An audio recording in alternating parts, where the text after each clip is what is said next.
The 2024 Euros has reached the round of 16 stage. We analyse every game and predict how each team will fare in the knockouts in this video. So, this is our Euro 2024 round of 16 preview. Alright, the knockouts are here then. Let's get right into it. We're going to go chronological order. We'll start then with the Saturday afternoon game, Switzerland versus Italy. I think there are two sides who should be very evenly matched, I think. Yeah, I definitely think so, and especially after watching their group stages. Both sides weren't brilliant, but weren't bad. I think they both deserve to go through. I think it will be a very good game. Switzerland, they were giant killers in 2020, knocking out France on penalties. Could they do the same this year to Italy? Potentially so. Well, yeah, they beat the finalists of 2016 in 2020. They could now beat the winners of 2020 in 2024. I mean, that would be very poetic for Switzerland.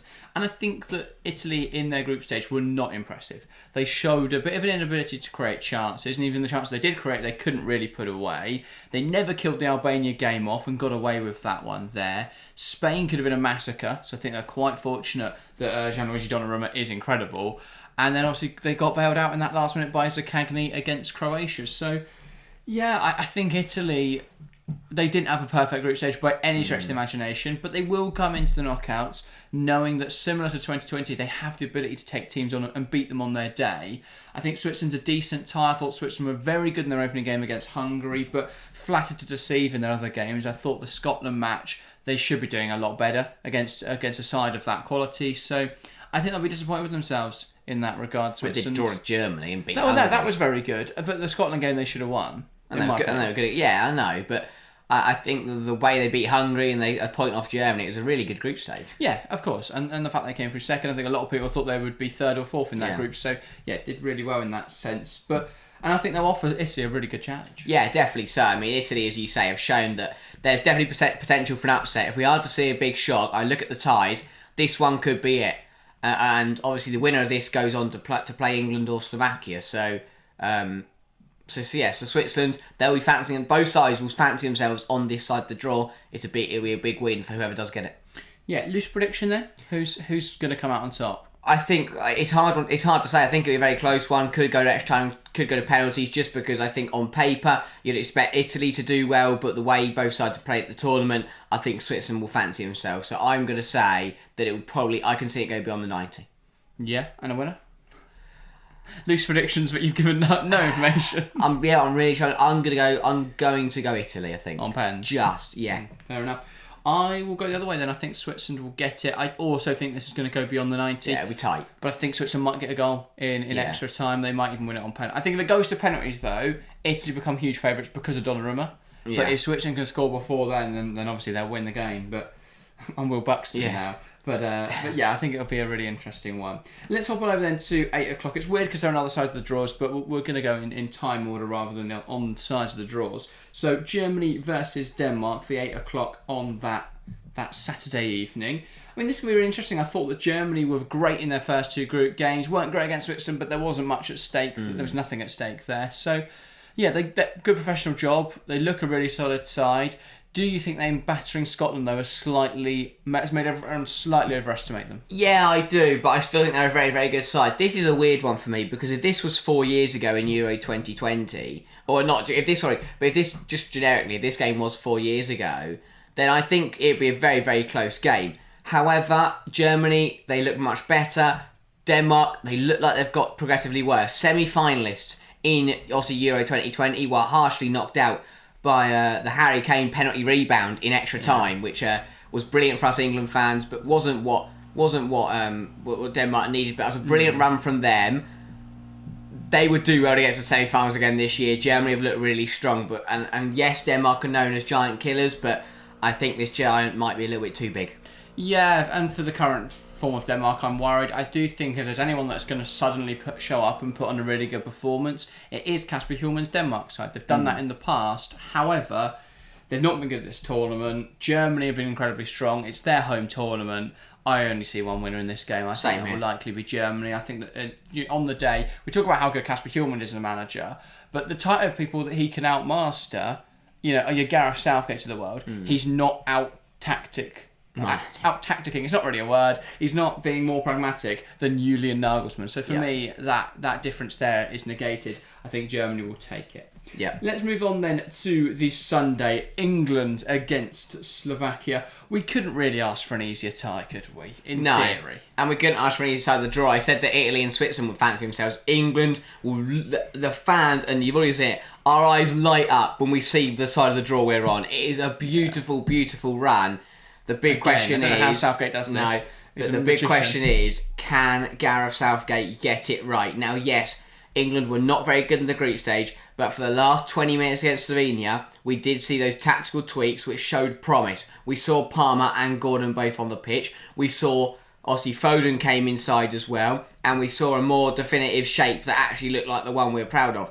If on Sunday, I mean, we probably won't, but maybe if we're going to see Palmer start and we see Foden in the middle, then it really depends on me. And this is another one. England should be comfortable. Slovakia, we'll touch on them briefly. Brilliant to get here, but it's similar to a few teams in this round of 16. They're happy to get here. Any further would be an absolute pipe dream, realistically. But overall, England, if they play the way we know we can, England should win this game. Yeah, I think that, again, England can't break down low blocks. That's a huge issue because Slovakia are going to sit in the lowest of low blocks. So we've got to be able to break that down. For me, Anthony Gordon has to start here. Phil Foden not in the England squad at the moment, not at England camp. He is set to return, but as you say, it'd be absolutely beyond me if because he will come back. He'll be in the squad, but it would be beyond me if he came back to start after spending his whole weekend seeing his third child be born, jetting from Germany to England, to Germany. That makes sense. It makes sense that he's gone. Let's just cover that. Oh yeah, no. I'm saying it wouldn't make sense if he starts. No, yeah, I agree with you there. He has. He's been not part of the camp for the week. For me, Anthony Gordon we haven't had a touchline winger on that left-hand side. Pekarik for Slovakia is 37. No disrespect, but Gordon's going to mince him every single time. I'd like to think... Play Gordon. Because it's Slovakia, I'd like to think that Southgate would be more likely to not play the regulars, not play the players we see every week. If Palmer and Gordon play against Slovakia, we will win that game. It's as simple as that. Yeah. If the front three is Gordon, Bellingham, Palmer, Kane, we'll win that game. Yeah, there's the easy way to negate the fact we don't have a left back is to not attack not to use that left back as an attacking player, and instead have a touchline winger on the left hand side, which can't be Foden because he's not a touchline winger. And then on the right hand side, play Palmer, who's going to cut in. Sorry to Bukayo Saka. And we just need to find a fix for Slovakia because we'll see Luke Shaw. I don't think he'll start Slovakia, but it'd be good to see him come off the bench. That is the hope for England. If we've got Shaw, the tactic works. So get the job done against Slovakia, and then we bring Shaw into the quarter-final, and suddenly we look like the same team that we were in 2020. Let's get Shaw off the bench in the last sort of 10 minutes. That's what I'm saying, That's what we need in the Slovakia game. For me, England win. Yeah. I mean, it would be Iceland all over again, wouldn't it? Yeah. And that it could be the Iceland result all over again, the turning point, and that's where Southgate loses his job, and in comes Sam Allardyce. But I really hope it is. And that would set up potentially a very tasty repeat of the Euro 2020 final with Italy. I think of England, Switzerland, but if it is going to be for the storyline, it'll be England. Probably Slovakia, Switzerland, but hell of a game. Yeah. But let's jump back over to the other side of the draw in the evening game on that Saturday. It is Sunday. Spain versus Georgia. I think this will be interesting. Spain, probably the best side at the tournament so far. Georgia, the lowest ranking. The side that have upsetted everyone. Nobody thought they would be here. Can they go any further? Well, it's exactly that, isn't it? First of all, credit to Georgia. A phenomenal job. Incredible heroics from the players on the pitch, from the coaching staff, the fans. They've been absolutely brilliant. It's been great to have them at this tournament. However, it would be something short of... it'd be just short of a miracle if they were to get anything from this game. But realistically, they're going to go out there, they're going to play with pride, they'll give it a shot. But as you say, Spain have been phenomenal. They've been unflappable. They've been absolutely ridiculous. They're going to be right up there towards the end of this tournament. For Georgia, enjoy the game, play with pride, give it everything. If they come off that pitch with a respectable 2-0 loss, we take our hat off to them, we say, well, fair play, you were brilliant. Yeah, and obviously, Spain haven't conceded a goal yet this tournament. Georgia are the, on paper, worst team they're going to have played so far. Yeah. It doesn't bode well. They played them in qualifying and Spain beat them 7-1 at Georgia's place. Yeah, I don't think that'll happen. But... I don't think it's going to be 7-1 in a European No. Championships round 16 match. And Georgia looked much better than they did back then. It certainly doesn't bode well. It doesn't, and it is going to be tough for Georgia. I think if they keep it respectable, 2-0, 3-0, they'll be happy. Yeah, they also played 4-4-1-1 that day and quickly realised that wasn't going to work. God. So they changed that. Yeah. Yeah, they played Kvaratskhelia as left midfielder in a 4-4-1-1. But yeah, they definitely look better at this tournament. I think they will keep it respectable, but I still could see Spain getting 3-0 there. That's a one-way game for that for me. Like that. Yeah. 100%. I can only see one victor. On to Monday, is it then? And it will, of course, be France versus Belgium, the 5 o'clock game. I mean, talk about a game where neither side can score and Belgium can't defend. It is... Yeah. It's either going to be, as I've said before on streams, it would either be 0-0 or 4-4. Like, France haven't scored from open play, technically, or by themselves. Belgium can't score. They've scored 2 goals. Again, they were against Romania, which one was probably a bit lucky.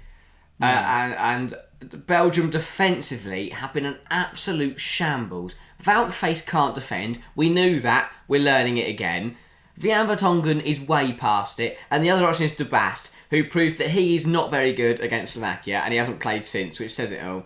Yeah. And Roberto Martinez isn't there. No, Dominic Tedesco is struggling. Yeah, those two are just the same bloke. I know, I've got them mixed up 3 times. Yeah. France Belgium is going to be interesting. Obviously, the last time these two sides met in a competition was in 2018, the World Cup semi-finals, of course, where France won 1-0 that day. 2 very different sides back then, I think. Well, exactly. Belgium, back then you had 2 really strong teams who were playing really well. Yeah. Now you've got 2 really strong teams who aren't playing very well. Could it be the exact same result though? A 1-0 win for one of the with the defender scoring the goal. The worry for Belgium is that France have the ability to turn up. I think, yes, they've had a bit of a shoddy group stage, but we know how good France are. They could easily win this game 3 or 4-0. Belgium can't do that. Well, they could have Lukaku just he can't move. He literally cannot move, that bloke. Like, watching him in the Ukraine game, there was 2 times where Dotti put the ball across the goal and Lukaku didn't even attempt to get there. He couldn't move quick enough. Belgium could be in big trouble. Yeah. They could get fortunate if France also play poorly, but Belgium, they've lacked any end product in front of goal. They're so poor defensively. They could be in big trouble. Yeah, very, very true. I think it'll be a France win, and quite a comfortable one at that. I think that a lot of people are underestimating France because they weren't great. Perhaps myself included, because I've been quite critical of France, but they've not scored a goal yet this tournament. So I do think there are some rightful criticisms there. But again, if any team's going to show up for this, it's going to be Didier Deschamps' France team. They're a very good team. And, well, Belgium have shown nothing to suggest that they will be a threat. So, yeah, I think if all goes as expected, France will win that one. Then, on the same evening, their opponents in the quarter-final, Portugal versus Slovenia, the 8 o'clock game. I'm very intrigued to see what Slovenia can do here, because I think they've been an incredible defensive side throughout this tournament. They did so well in the group stages to set up defensively. They kept a clean sheet against England. They got 1-1 draws with Serbia and with Denmark. Yes, Portugal's a big step up from those 2 sides, but it's not too dissimilar to England. And I think Portugal have really struggled to impress at this tournament. They were crap against Georgia, a rotated side. They struggled to break down Czechia, who played a low block for a while, and if Turkey didn't give them a few goals, they probably would have struggled in that game as well. So I've got a lot of question marks around Portugal. I don't think Roberto Martinez is a very good manager. I don't think they've been very good going forwards. Is there a chance here for an upset for Slovenia, or am I just dreaming? No, I think there is, to be completely honest. It might sound a bit strange to say, but Portugal's not been good enough. Ronaldo has been shocking. Yeah. Roberto Martinez has got it wrong on so many levels. The team hasn't played well, and Slovenia, they've already proven in this tournament. I mean, they set up really well and they hang in games. They hung on against Denmark and clawed that back to a draw. They hung on to a point. They took a point off England. They held firm. They sat well. They were in brilliant shape. And they can score goals. They've got the players to score goals. They're a brilliant side. Defying a lot of expectations at the moment, and I think there is a bit of concern for Portugal fans that could be a very dodgy game. A really dodgy game. Yeah, I think the problem for me as well is, as bad as Portugal are, I also just don't like them. They have a lot of players that are just not likeable. I don't like Ronaldo. I don't like Bruno Fernandes. So it's just not a team that you can really connect with. I think either way, a quarter-final matchup against France would be an absolute bloodbath.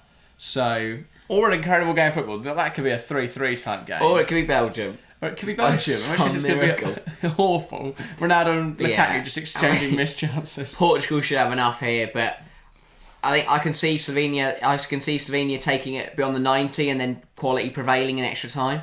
Or it'll be 0-0 and then Ronaldo will score his first goal of the tournament in the 118th minute and all the fan accounts will go mental. Oh, 100%. The thing is, if this game goes to penalties, it's not Portugal and backing. It's Jan Oblak on backing. Yeah, Šeško and Okoa, brilliant penalty takers. So Slovenia, I think that is the biggest, alongside Italy, Switzerland, Portugal, Slovenia is where we could see a big shock. Yeah, definitely so. Well, the other game I think we could see a big shock is 5 o'clock on the Tuesday. Romania versus Netherlands. Yeah. Romania at this tournament have been really, really strong. They were fantastic in that opening game against Ukraine, a side they should never have beaten, really, given the quality of Ukraine. The Belgium game, they were really good in. They were very unlucky that Dennis Mann just forgot his shooting boots on that day because he had a couple of chances. Yeah. He went through, I think Ratiu went through. They had chances there. And then, obviously, you look at their opponents today for this game against Netherlands. Netherlands really weren't great in the group stage. They got torn apart by Austria in that game. They were not great against Poland, but they did get the win over the line. And then obviously they drew with France. But that game was a bit boring. Yeah. I mean, neither side wanted to win it. They both happy to play that and was then a draw, set-up really. game. But yeah, no, I think it's spot on. Netherlands, we need to up the performance because if they don't, Romania have been absolutely brilliant. And the thing for Romania is, unlike what they're doing so well is they're consistent in every department. They're defensively solid. They set up really well. But I mean, there's one, and I think there's one big problem is their lack of clinicality. They had so many chances against Belgium. They should have scored at least one in that game. If Romania get chances against Netherlands, they will have to take them. But we know they'll get chances. That's the thing. They set up well defensively. They're a strong defensive unit, and they do create chances. It's whether they can bury those chances. If they bury those chances, Netherlands are in big trouble. Eduardo Iordanescu has proven he is a brilliant manager. He is constantly up there on the sidelines. He is perfect for what Romania want to do. And if there's one manager that can pull off an upset, it is him. Because Netherlands, I mean, they're going to need to be on their A game. I mean, first of all, Koeman is going to need to stop benching Xavi Simons. Second of all, he's also going to need to pull his finger out and set up well here, because if they're not careful, they could get caught out by Romania. Definitely could. Romania, very good at this tournament. Prediction though, will Netherlands have enough for Romania? Yeah, I think... You've backed Romania in every other game. Yes, I just worry. I think Romania will have chances, but I think they could see a few missed opportunities in there. It depends. If equally, I don't think Mihaela was very good against Belgium. If we see Koeman start again, then it could be different fortunes. If Stancu brings his shooting boots, if you get Dragus on the ball, he's going to cause problems. Yeah. But I think that, again, quality will prevail. Netherlands should have enough. Yeah, Xavi Simons can just pick up the ball, put it in the back of the Exactly. net. That is all they need, really, isn't it? No offence to Nita, but he's not the best goalkeeper in the world. No, we saw that in the Belgium game. That Tielemans strike was savable.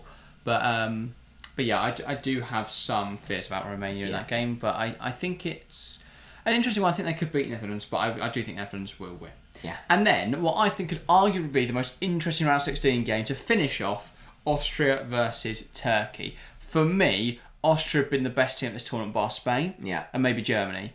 But the way they play football is absolutely sublime. They're so direct. They're so controlled. That's the thing that surprised me so much. You see these sides do well against the big sides by sitting deeper, spring on the counter, getting a little bit lucky. But they take their chances. They fight hard. They block shots, all that sort of stuff. Austria the other way round. They made France look like the underdogs. The way they were counting France's half for most of that game, the way they moved the ball about, the way they had to try and break France down, and were so unlucky not to. That chance for Gregoritsch that was tipped over by Mainan's foot, incredible stuff. For me, and then you look at their other games, Poland didn't offer much of a challenge, but Austria is a walk in the park for them, and they beat Netherlands quite convincingly as well. Austria, for me, are a real force to be reckoned with in this tournament. They play against a Turkey side who are super direct, and that is going to be a slight issue because obviously with them coming forward, you've got to be mindful of that. They can't be too aggressive in this game, Austria. But the other thing it means is that Turkey can be quite open defensively at times, and I don't think their defence is very strong. I think their centre-back partnership is quite weak. if Arnautovic can bully them and bring players like Sabitzer into the game, that could be very successful for Austria. Yeah, and I mean, this is, as you say, a brilliant game. You know, these are two sides who have played very aggressive football in the group stage, and that has paid off. It paid off massively for Austria. It was a bit hit and miss for Turkey at times, but they have got through.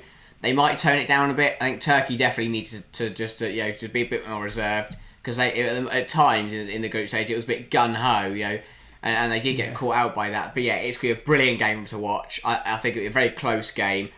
Both sides have played brilliantly. It's going to be very exciting to watch. It's not going to be 0-0. We know that there will be goals in the game, whether they go one way, whether they go both ways. But looking forward to that one. It'll be a nice game to end on next Tuesday. It's a hard one to call. It's a really hard one to call, because there's a what do you call it? There's a not agreement. There's a not a reason for that both sides can win, but there's evidence there that both sides could come away and end up in the quarterfinals. Yeah, it should be a really competitive one. Obviously, I think it's the most evenly matched game. Probably, I think it's the one that could go either way the most. I think that it should have been France-Belgium, but Belgium have been absolutely abhorrent at this tournament to watch, so I can't really see them beating France. I think Switzerland and Italy will be super tight as well, just because Italy haven't been great. But for me, Austria-Turkey should be a good one. I'm going to back Austria still, because I think they were phenomenal in the groups, and so they should have the edge. But I think Turkey will give them a good game. Fair enough. Your prediction? I'm going to go Austria. I think they're just a little bit more solid than Turkey have. Turkey have shown they can get it carried away in the game, especially with cards and things, and I mean, something like that could also cost them. And in case we needed any more proof that at Manchester United it is not the manager's fault and it's instead the players, Ralf Rangnick, everybody, doing incredibly well at Austria, and I think they're going to go deep in this tournament. But that is everything from us today. Remember, we are live for every single game of the Euros. It's been a fantastic tournament so far. The group stage was excellent. If you want to see us talk about that group stage, the video is going to be on screen now. We spoke about the group stage, we sort of rounded every team up, spoke about them all, and who's been the best, who's been the worst, all that sort of stuff. So go over and have a look at that. But that's everything from us today. Look out for our streams over the knockouts. Thank you guys very, very much for watching, and we'll see you next time. See ya.